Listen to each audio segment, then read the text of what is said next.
Shalom, eu sou a Bispa Renata e eu quero compartilhar uma palavra com você, assim, ontem essa palavra veio, assim, muito do meu coração, isso me encheu, me fez, assim, refletir muitas coisas que eu tenho vivido e, assim, como eu posso dizer, existem áreas ainda que eu estou aprendendo com o Senhor, mas eu quero compartilhar com você essa palavra, né? Nós estamos passando dias tão difíceis, né? Quem é que não está passando por problemas ou desafios financeiros?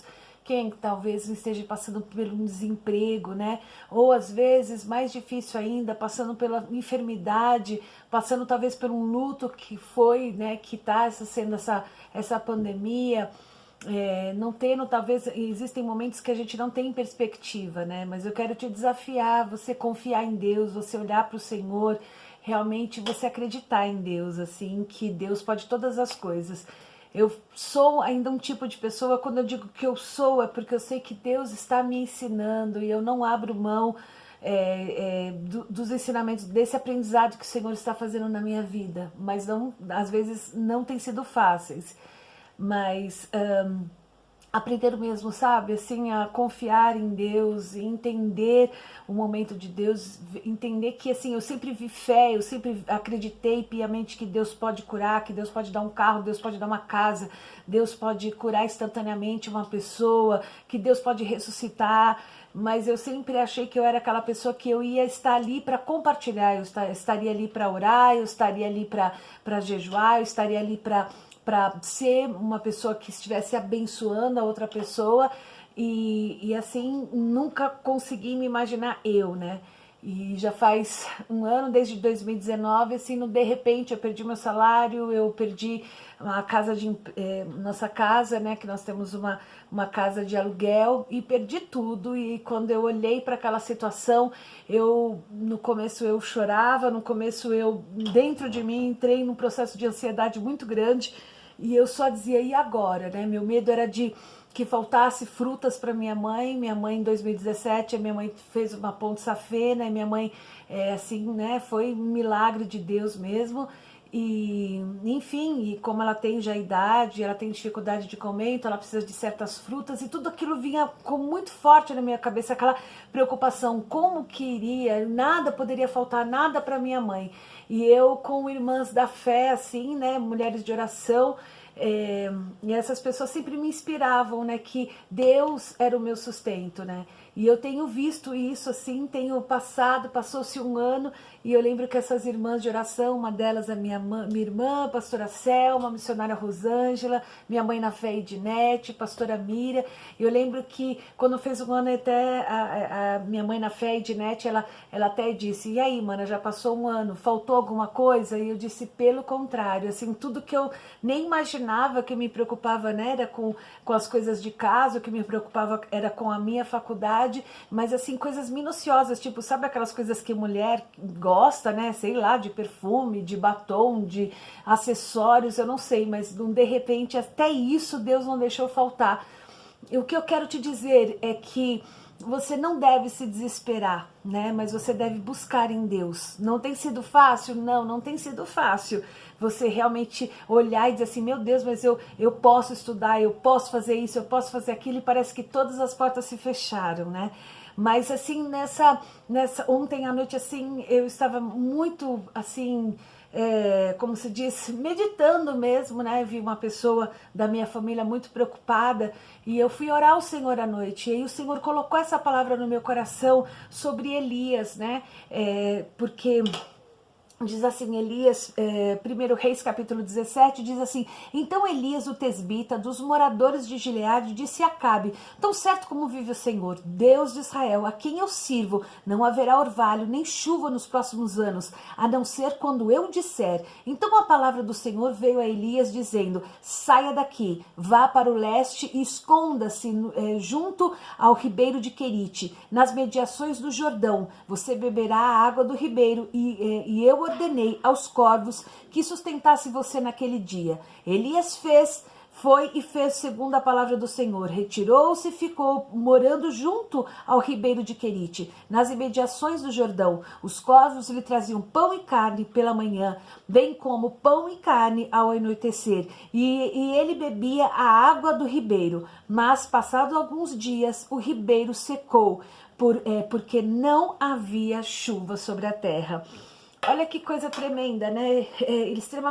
Elias extremamente obediente ao Senhor, vai até o rei, imagina, né, a coragem de dizer, olha, assim diz o Senhor, o Deus que eu sirvo, né? Por alguns anos não haverá água, né, nessa terra, e foi essa seca que Israel enfrentou, foi de 3 anos, você imagina, né? E Acabe, ele passa essa mensagem para o povo e ele diz que quem fez, né, era como se fosse uma maldição, e ele dizia que Elias era aquele que trazia confusão, né, no meio do povo, porque por causa de Elias não teve chuva, mas na verdade não, Elias só foi um profeta, e quando ele profetizou aquilo, o Senhor disse assim, agora imediatamente se retira, e vai para Querite. Querite, o significado de Querite significa separado, é um riacho, é um ribeiro de inverno, né? É um lugar que fica ali separado mesmo do Jordão, é como se fosse um lugar esquecido, ou talvez um lugar desértico, ou um lugar que as pessoas não habitavam ali, e ele simplesmente obedece ao Senhor e ele vai para aquele lugar. E aí você imagina você passar anos assim, algum tempo, né, morando ali na beira do rio, né, um rio com água, imagina os outros lugares ali, Israel passando, o povo passando escassez, não tendo água e passando aquelas dificuldades, e Elias ali bebendo da água daquele ribeiro, e todos os dias os corvos vinham e traziam pão e carne para o profeta, para o seu sustento. Eu imagino que passou-se um tempo, Elias já nem, né, imagina, nem se preocupava, ele já chegava assim, já dizendo, bom, 8 horas, 5 para as 8, daqui a pouco 8 horas os corvos estão chegando para trazer meu café, né, vou tomar meu cafezinho, agora tá chegando o final da tarde, daqui a pouco eu vou jantar, e aí ele começa a passar um tempo de comodidade, como o Senhor tem me ensinado sobre isso. E quando ele fica naquela comodidade, é numa rotina, né? Eu, por exemplo, eu adoro o ócio. Eu preciso muito vigiar quanto a isso, né? Eu tenho um grande problema com mudanças, sabe? De me adaptar, só de falar em mudar alguma coisa, aquilo já me traz, assim, me provoca uma certa ansiedade, né? Uma certa impulsividade, assim, eu já começo a ficar meio elétrica, meio nervosa, e enfim, eu gosto daquela coisa rotineira mesmo, né? Mas ali Elias estava exatamente nesse ócio, né? E de repente o Senhor vai e faz o quê? Seca a água daquele riacho. E simplesmente eu imagino Deus tirando Elias do conforto. E nesse tempo, assim, o Senhor usou de várias formas para me sustentar dentro da faculdade, para me sustentar com os meus materiais, da graduação, nunca faltou frutas, nunca faltou alimento na minha casa, nunca faltou nada durante esse tempo. O Senhor tem mandado os corvos vir diariamente. Mas teve períodos que parece que o Senhor falou assim, secou o rio Querite, né?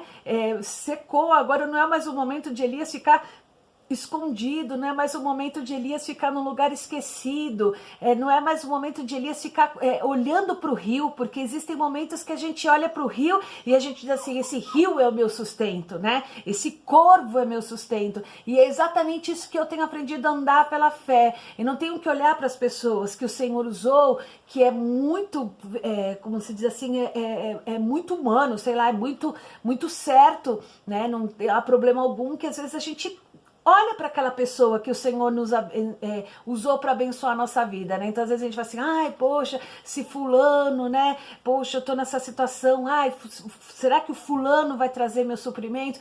E é isso que o Senhor tem me ensinado. Não, quem supre sou eu. E aí chegou um momento, talvez, que Elias estava olhando demais para o rio e estava direcionado muito para os corvos, ele estava direcionado muito para o ócio, para uma vida comum, né? Para uma vida, para um conforto. E aí o Senhor começa a fazer exatamente como a águia faz com o seu, né, com o seu filhote. Ela chega um momento de voar, ela tira as penas e deixa literalmente eles ficarem no espinho, né? E aquilo começa, na verdade, né, incomodá-los ao ponto deles saírem e aprenderem a voar. E é exatamente isso. E nesse momento dói muito, dói demais, porque é o seu momento de conforto, onde você tem aquela pessoa que você sabe que sempre aquela pessoa traz o suprimento, né?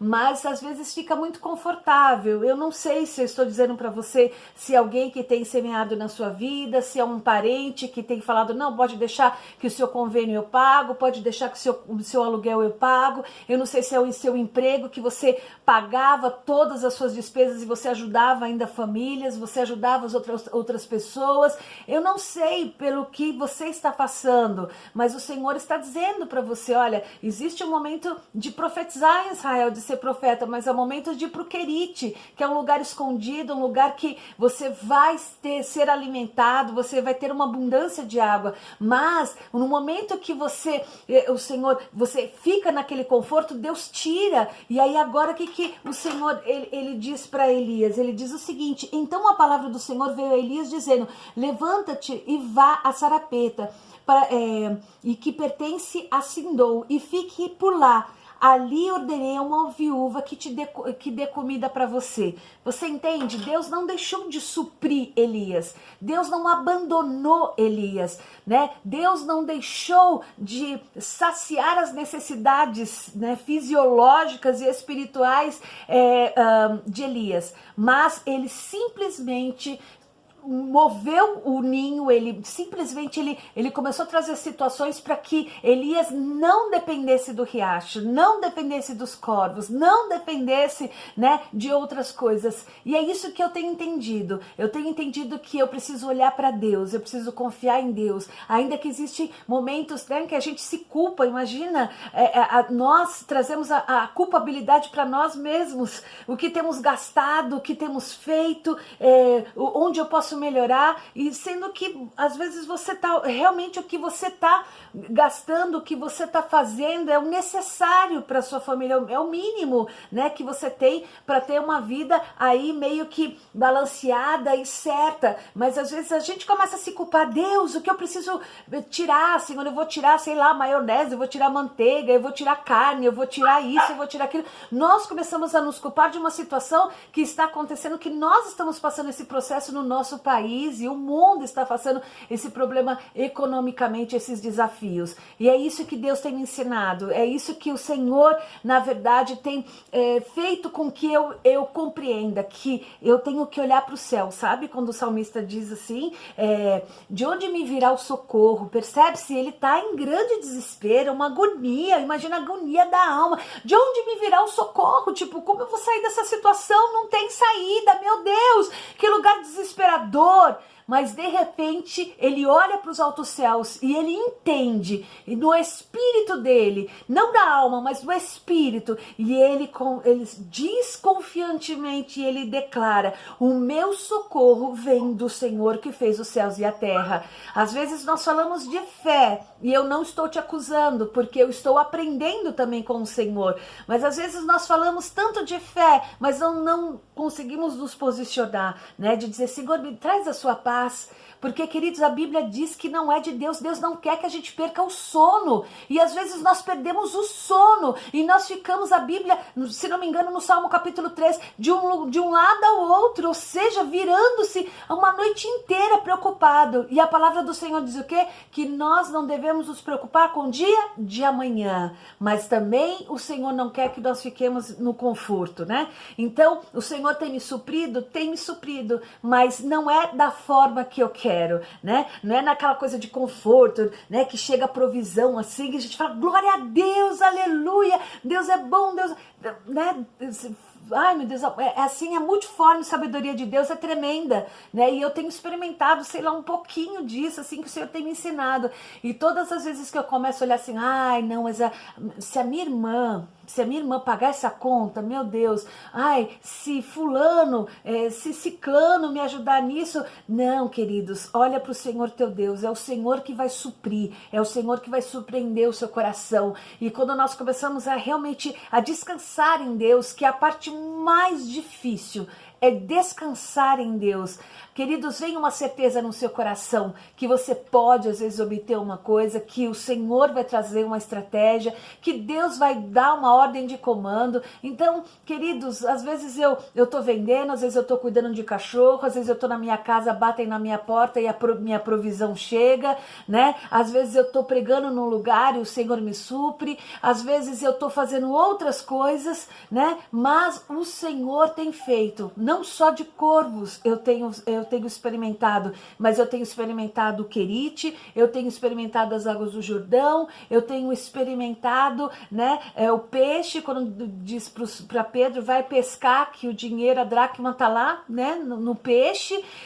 Deus faz e Deus tem feito, e não é só por mim, porque não existe pessoas especiais para Deus. Se Deus trouxe essa palavra, esse conforto tão forte no meu coração para que eu entenda, né, que às vezes a gente fala, ai meu Deus, secou, o Querido secou, e agora eu vou morrer. Não. Tem a viúva, e depois da viúva tem a escola de profetas, depois a escola de... Não interessa, eu não tenho que saber, eu só preciso viver o descanso do Senhor que Ele diz, né? Que há passos verdejantes para que as ovelhas venham, deitam e tomem água nas águas tranquilas. Deus não quer os seus filhos ansiosos, desesperados, né? Perdendo sono, preocupados, mas simplesmente que nós nos acheguemos ao Senhor, né, em oração. É tempo de lermos muita palavra do Senhor, nos apropriarmos, conhecermos o Senhor, porque, queridos, o que não nos falta nos últimos dias são ensinos errôneos, são profecias falsas, são enganos, e é nesse momento que nós precisamos nos voltarmos para a palavra de Deus, termos entendimento, termos intimidade com o Senhor, termos experiência. E às vezes eu digo assim, Deus está doendo demais, caraca, Deus está doendo demais, mas ao mesmo tempo eu digo, Deus, mas eu quero aprender a ser uma mulher de fé, porque eu vejo pessoas de fé, eu vejo mulheres de fé, eu vejo essas pessoas que não têm ansiedade, elas entregam no Senhor e descansam no Senhor, né? Para terminar, eu lembro da pastora Miriam, quando ela foi para a França, ela já tinha emitido o bilhete dela, ela já tinha preparado as malas, mas o dinheiro que ela precisava entrar, né? Porque para você entrar no país tem um piso de valor que você tem que entrar, e ela não tinha isso. E no dia da viagem dela, ela estava fazendo a unha ali, né? Já à tarde, ela ia embarcar tipo à noite, e ela não tinha dinheiro. E ela ali descansando no Senhor, dizendo, não, Deus falou que eu vou. Eu tô confiando em Deus, eu não tô confiando em mim. A parte eu fiz, a passagem tá emitida, né, roupa, mala, passaporte, tá tudo certo.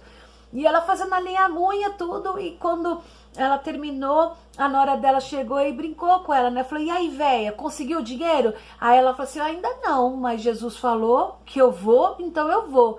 E de repente ela foi e ela tirou, né, aquele valor, um valor bem alto, né, para mim era um valor bem razoável, e ela pegou aquele dinheiro, aí ligou para uma amiga, foram para o aeroporto de Congonhas, foram virar aquilo, né, em euro, aquele dinheiro, e à noite ela estava indo lá para o aeroporto internacional, embarcando para a França. Da França ela foi para uns outros países, sozinha, e andando sem falar inglês, sem falar espanhol, e simplesmente foi, e Deus a conduziu, e ela simplesmente só olhando para o Senhor.